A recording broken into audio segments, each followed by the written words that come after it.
My dear children, last class we discussed the first part of the lesson, The Best Christmas Present in the World by Michael Mopago. There, we saw the narrator started reading the letter written by Jim McPherson to his wife, Connie McPherson. Okay, now we have the second part of the lesson.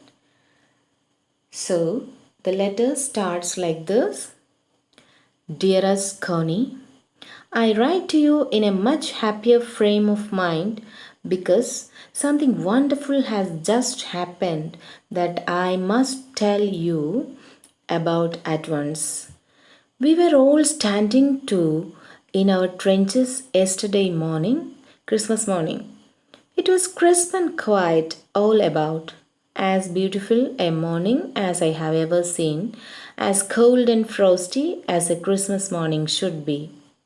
I should like to be able to tell you that we began it. But the truth, I am ashamed to say, is that Fritz began it. First, someone saw a white flag waving from the trenches opposite. Then they were calling out to us from across no man's land, Happy Christmas, Tommy! Happy Christmas! When we had got over the surprise, some of us shouted back, Same to you, Fritz! Same to you! I thought that would be that. We all did.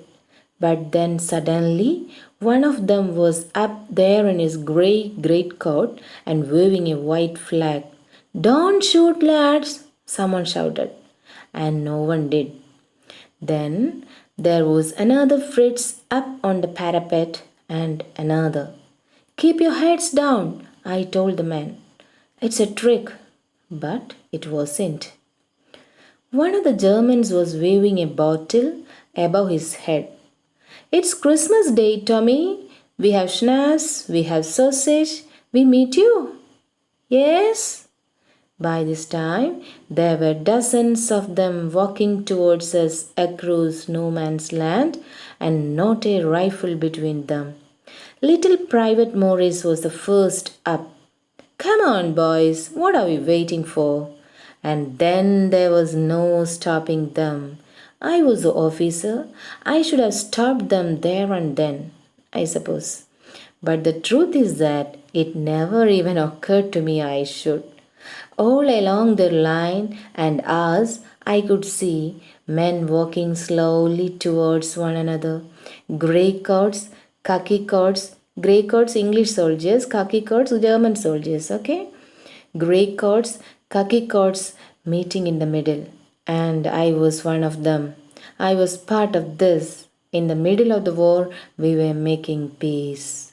You cannot imagine, dearest Connie, my feelings as I looked into the eyes of the Fritz officer who approached me, hand outstretched. Hands, Wolf, he said, gripping my hand warmly and holding it.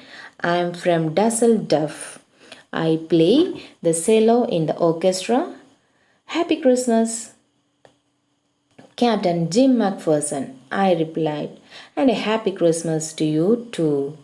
I am a school teacher from Dorset in the west of England. Okay, children, now we have the explanation. Here we can see Jim McPherson was a very loving husband because when something wonderful happened in his life, he started writing to his wife immediately after that incident. Okay, what was that happy incident, you know? See, I told you the English and the Germans were at war. The two armies stood in their respective trenches on the two sides of the no man's land. Trenches means long, deep ditches in the ground where soldiers hide from the enemy. No man's land is the area between the armies which no one controls. So, in the Christmas morning, the English soldiers were taking up their positions. Everything was fine and beautiful, crisp and quiet all around. Suddenly, McPherson saw someone waving a white flag from the enemy side. Fritz began. Fritz, I told you, a German soldier. So many German soldiers calling out to them across no man's land. They were wishing a happy Christmas to the English soldiers. They said, Happy Christmas, Tommy. Happy Christmas. Tommy, I told you a common English name. Here it refers to a British soldier. Okay. Some English soldiers shouted back, Same to you, Fred, same to you. Jim thought that would be that. That would be that means he thought the Germans were about to attack them. They did all preparations, but to their surprise, they saw many Germans moving towards them. The captain was alarmed. It could be a trick, but it was not. They were bringing with them German wine and canned meat. Schnapps, the German drink made from grain. Sausage means minced meat. Now there were no rifles between the soldiers. Now they became happy. They were hugging one another. In the middle of the war, they were making peace. The German officer moved towards Macpherson. They shook hands very warmly. Then the German officer said that he was from Dusseldorf and that he played cello in the orchestra. He gave his name as Hans Wolf. In return, Macpherson also introduced himself. He said that he was a school teacher from Dorset in the west of England. Hope you understood the explanation. Now you have the new words.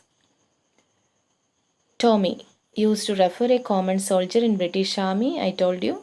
Fritz, popular German nickname, German soldier, I told you. No man's land, a piece of land which falls in the middle of the borders of two countries. Parapet, a low protective wall at the edge of the trench. Okay, you are supposed to copy it down in your notebook and read the thought portion 3 times. All right, thank you.